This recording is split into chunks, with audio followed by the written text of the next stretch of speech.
Я перестал обманывать, тратить внимание на то, чтобы злиться и обижаться, чувствовать вину, переживания и так далее. Я понял, что все стало для меня очень просто. У меня сегодняшний день для того, чтобы что-то сделать. То есть уже есть ситуация, она такая, какая она есть. Вот я уже натворил кучу долгов, проблемы, вот эти люди любят, эти не любят, условно. Оно все уже сейчас происходит, все, случилось. И я осознал, что от того, в каком я состоянии сейчас это буду проходить, зависит то, как оно для меня будет проходить. В спокойном, радостном состоянии мне это будет проще пройти, нежели переживания в раздражении, в боязни чего-то, да, то есть в этом состоянии тяжелее проходить эту же ситуацию. И тогда я просто вот сел, и все, я просто снял все это, оставил. Страхи, переживания, обиды, вот всех простил, и себя, и всех, вот, обрел покой.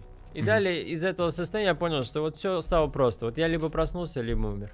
Если я проснулся, есть еще чем заняться. Надо просто спокойно делать действия в направлении и верить каждый день, что вот сегодня будет тот день, когда я что-то сделаю. Если умер, все, нет проблем. Если проснулся,